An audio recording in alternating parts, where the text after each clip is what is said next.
Um dos produtos culturais mais difundidos internacionalmente são os quadrinhos japoneses, conhecidos popularmente como mangá e, é claro, as animações japonesas, os animes, com títulos como Dragon Ball, Digimon, Pokémon, One Piece, Jujutsu Kaisen, Death Note, Naruto, entre muitos outros. Por mais que o produto seja proveniente da cultura oriental, da cultura japonesa, que tem hábitos completamente diferentes de nós, a cultura ocidental, o carisma dos personagens e a qualidade das obras, que muitas vezes é incrível, ganharam o coração de milhões de pessoas em todo o mundo. Os animes são os desenhos animados que nada mais é que um mangá de maneira animada, e os mangás são as tradicionais histórias em quadrinhos japonesas, assim como se fosse as histórias em quadrinho do Batman e do Super-Homem, que são publicadas ali muitas vezes semanalmente. Ambas as formas de produção têm um enorme sucesso comercial, movimentando a economia do Japão. Seus fãs são em geral muito engajados com a obra e, além de ler e assistir, consome os mais variados tipos de produtos, como os bonecos, jogos, videogames, camisetas, boné, quadro, fantasia e tudo mais, Agora vamos lá, se você quer saber o impacto disso na cultura japonesa, venha comigo!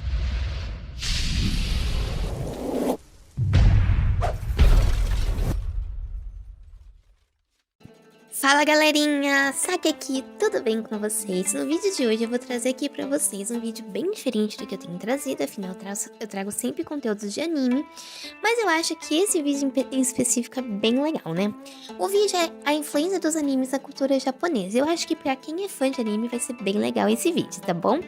Mas antes de me estar iniciando aqui o vídeo, eu peço pra vocês curtem, comentem, compartilhem o canal, tá bom? Com todo mundo.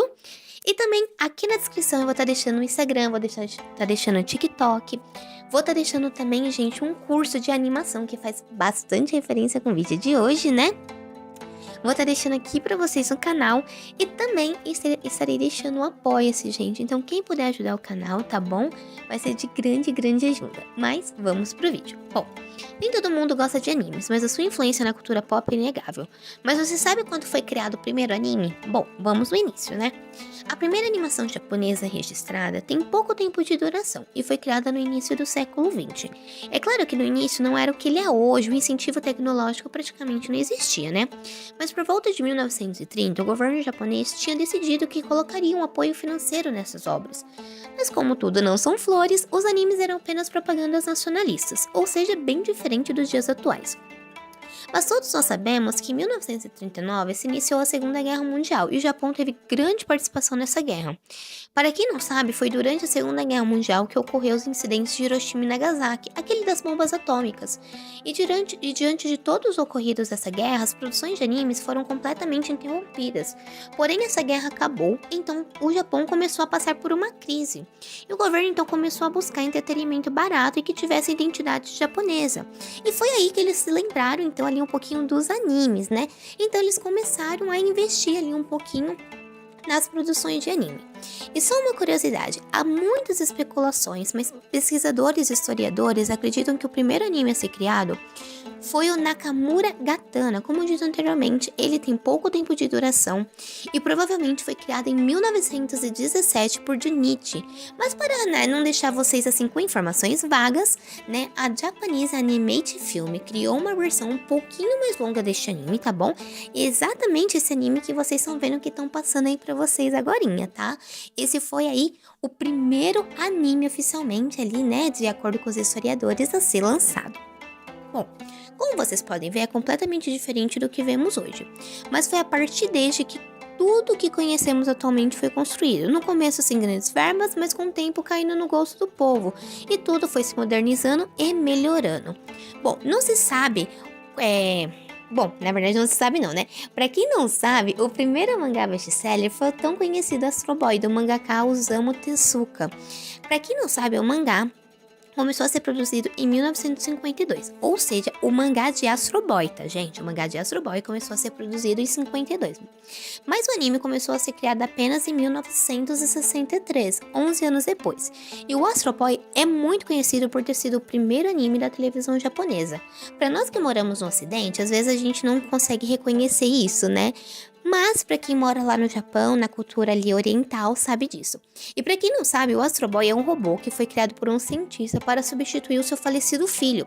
Astro Boy marcou a história por ser a primeira série animada a ser exibida, claro, na época em preto e branco, né? E que rapidamente fez um enorme sucesso no país, apresentando uma estética que mais tarde se tornaria conhecida mundialmente como anime. Ou seja, tudo começou lá com o Astro Boy, né? Osamu Tezuka não inventou o mangá, mas sem dúvidas ele foi o responsável por popularizá-lo ao apresentar desenhos simples, mas com ação sempre clara, com técnicas pioneiras de enquadramento cinematográfico, influenciado principalmente pelas animações da Disney, de quem ele era muito fã na época. E olha só que ironia, gente. Anos depois, o Rei Leão da Disney seria acusado de plágio na obra de Tezuka, Kimba, o Leão Branco. Então ainda deu essa tretinha aí com a Disney. Então deu pra vocês entenderem, né, que tudo ali meio que começou com o Astro Boy, né? O Astro Boy ele foi um sucesso, deu origem à indústria de animação japonesa, que hoje em dia gera aí bilhões de dólares para os cofres do país. Ambas as produções, mangá e anime, tiveram uma grande influência no surgimento de muitos outros atores e no desenvolvimento de novos animes e mangás. E para quem está curioso, o pintor Hokusai, lá no século XIX, inventou o mangá. Sim, ele foi inventado por um pintor. Ele foi o primeiro a criar histórias em quadrinhos em sequência, né, de forma sequencial, ou seja, né, que tinha aquele começo, meio e fim.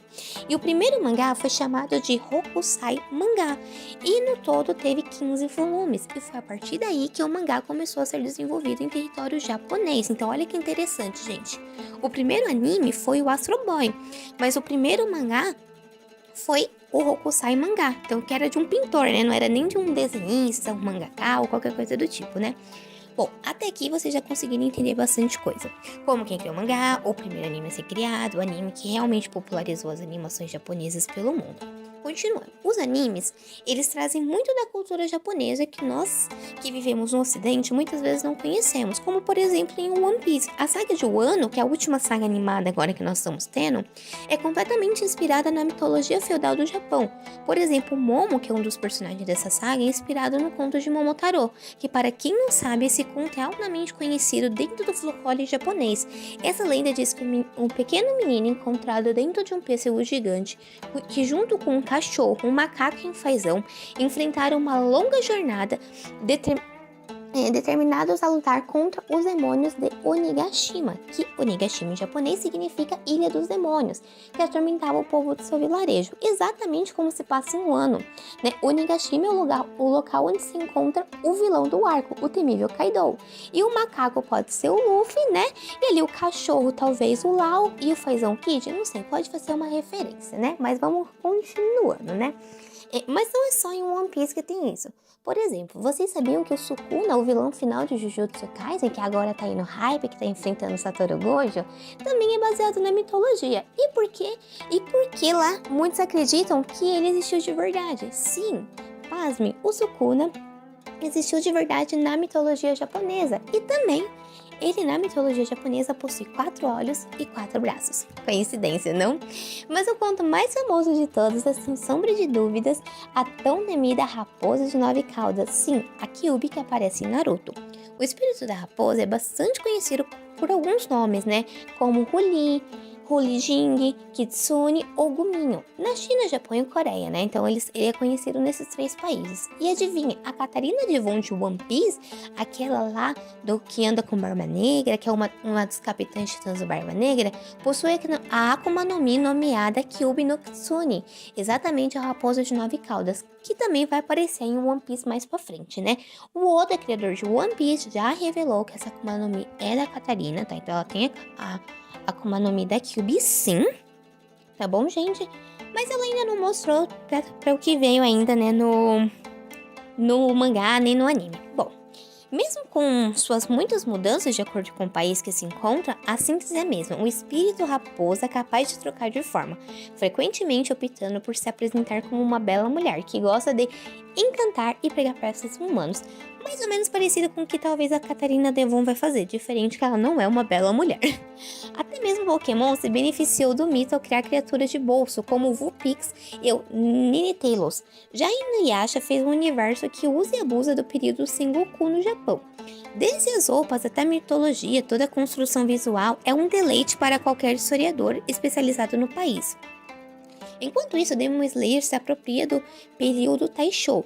O que essas duas produções têm em comum são as identidades malignas que percorrem essas histórias, né? Então aqui, gente, bom, já deu pra vocês entender que os animes não são algo vindo da cultura, e não são só, né, algo vindo da cultura japonesa, mas que por trás tem muitos valores culturais e históricos dessa cultura, né?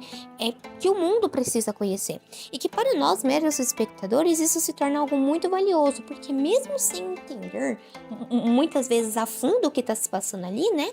O que aquilo significa, com o tempo você vai pegando as referências e aprendendo cada vez mais sobre essa cultura, né? Sobre a cultura nipônica, que é uma das mais ricas do mundo, né? Então, quando você assiste, por exemplo, One Piece, você pega muitas referências. Quando você assiste Naruto, quando você assiste Dragon Ball, enfim, você vai pegando as referências, né? Todos nós que assistimos os animes sabemos que eles se passam, né, em determinadas regiões. Por exemplo, One Piece tem sagas que faz referências a diversas partes do mundo. Mas vamos focar apenas no Japão, né? E agora, esse otaku, e com muito tempo livre, né, e usuário do Reddit, criou esse mapa aí que vocês estão vendo, tá vendo? Com lugares que cada anime se passa. É claro que esse usuário, ele é apenas um fã, e não dá pra afirmar com toda certeza que ele está 100% certo, né? Mas ainda assim, é um trabalho incrível que ele fez. Nesse mapa que vocês estão vendo, ele colocou anime de diversas épocas, gêneros e estilos, ou seja, baseado em como é o anime. E ele deduziu em qual província japonesa aquela obra se passa. Então assim, olha o trabalho que esse cara teve, né? Então ele pegou diversos animes diferentes, de gêneros diferentes, de épocas diferentes e colocou no mapa baseado com o que ele acha da província que ele acha que se passaria aquele anime, né? Agora me conta aí, você já sabe ali onde o seu anime preferido se passa? Quando você tiver a oportunidade de ir pro Japão, passa lá na província, hein? Mas agora, gente, vamos falar dos Isekai. O gênero Isekai, ele surgiu como uma fuga do mundo real, né? Nessas histórias, uma pessoa é transportada para outro mundo, precisando lidar com novas regras, leis, indivíduos, poderes. A primeira história desse gênero surgiu lá em 1976, com um romance chamado Guerreiro de Outro Mundo, de Haruka Takeshiro. A ideia foi transportada para o mundo dos animes só lá em 83, né? Outras produções se tornaram igualmente popular, como Fushigi Yugi em 92 e o próprio Inuyasha em 96. Atualmente está tendo um aumento muito grande da produção de gênero Isekai. Tudo isso porque muitas pessoas, diante da maldade da população, acabam perdendo essas esperanças de que dias melhores vão chegar, né? Então esse isolamento social também diz respeito a como o indivíduo compreende o seu mundo, uma vez que ele acredita em algum nível que o virtual é muito mais confortável e agradável do que o mundo real. Então essas pessoas, elas se prendem ali no mundo virtual, né? E agora trazendo, né, para os dias de hoje, vocês já conseguiram entender bem como funcionam os animes, como eles foram bons para a cultura japonesa em geral. Mas para finalizar aqui o vídeo e para ganhar um destaque maior no mundo, o Japão, ele impulsionou a entrada dos produtos culturais, especialmente os animes, em outros países. E a razão disso é muito simples, foi para fomentar boas relações diplomáticas, atrair investidores, talentos, turistas, pesquisadores. Assim, muitos passariam a conhecer mais as animações e isso ajudaria o país, principalmente economicamente. E adivinha, gente, tudo isso deu muito certo, pois atualmente os animes e mangás são extremamente conhecidos pelo mundo e vem ganhando o gosto de cada vez mais pessoas. E vamos falar a verdade, né, gente? A compra de mangás é muito grande, muitas pessoas compram mangás pelo mundo, então isso gera uma renda para o país muito grande. Muitas pessoas compram camisetas, canecas, várias coisas e tudo isso ajuda muito na economia japonesa, entendeu?